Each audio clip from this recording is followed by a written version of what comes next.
Hello everyone, I am Nusha Mukherjee, a student of Shrindanath Law College and an intern at Lexis and Company. Today, we are talking about the daughter's right to property, Vinita Sharma versus Rakesh Sharma. Before we get into, let us take a small recap of the Hindu Succession Act, 1956. The Hindu Succession Act was actually applicable to the Hindus, Buddhists, Jains and Sikhs. There, the ancestral property was there and the self-acquired property we can think about. In case of the ancestral property, to understand that, we talk about two terms. One is the members of a family and another is a co-person of a family. Everybody in the family is a member of the family. But a co-person is somebody who can actually claim their part in the property of their ancestors. That is, in the ancestral property, one who can claim his right.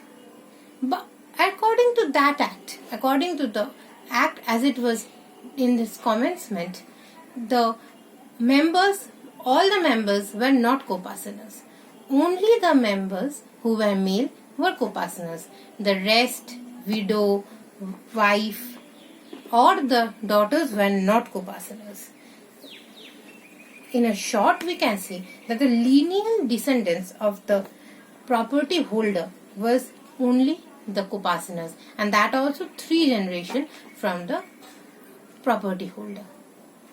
In case one of them died, then only the lineage passed on to the next generation. Before 2005, it was the main problem that only male was considered as co-personers.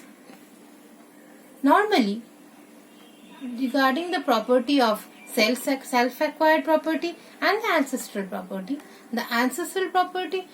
cannot be distributed by will, but the self-acquired property can.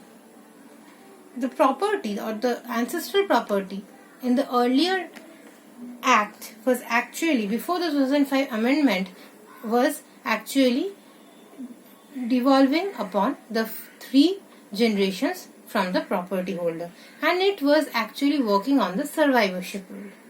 The only criticism was that the only males were the co-personers. The ancestral property were not controlled by will, and that's why the persons could not, even if they wanted, could not give any property to their daughters. In 2005, the survivorship rule was cancelled and it was divided into 2 parts. The property was divided into 2 parts. What is the testamentary succession and another was the intestate succession. Testamentary succession is when a person makes his or her testament. That is a will where he or she can give his property, self-acquired property, to anyone.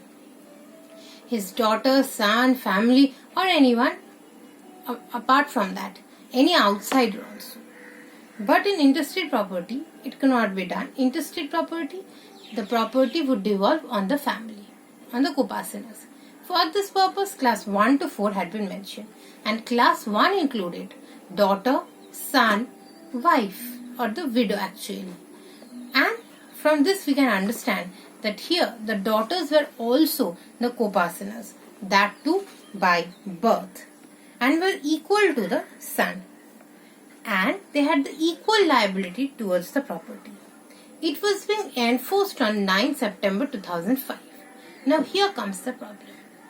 There was a lot of debate between the court of the apex court that whether the survivorship of the father was important for the daughter to get property as on date of enactment or of enforcement of this amendment, of this new law of 2005.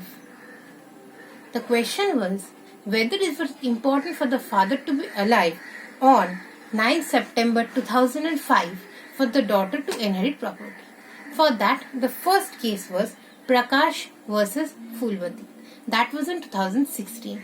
In this, it was being headed by Justice Anil Dubey and Justice A.K. Goyal.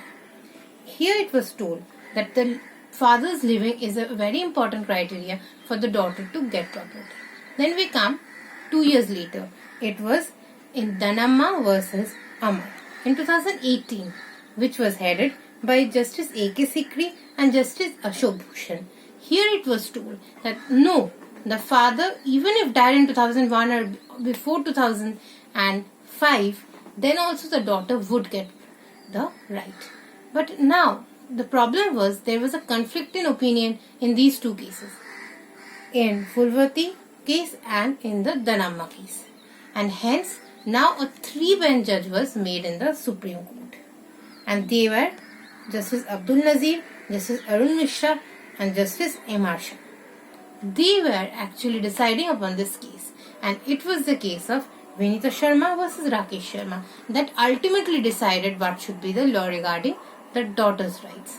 And it told that the co-parental right of the daughters was from birth, just like a son. And so it did not depend whatsoever whether the father was alive or dead. And this was the position that is maintained till now.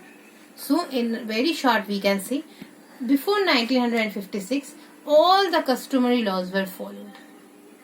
No particular law was there. After 1956, all of them were codified and made into one law of the Hindu Succession Act. And after that, it was before in 1956 one, we were following the survivorship rule. And after 2005, we actually struck off the survivorship rule and brought about the new rule, that is testament and intestate succession, and gave the daughters as co-partners to the property of their ancestors. Thank you, have a nice day and see you.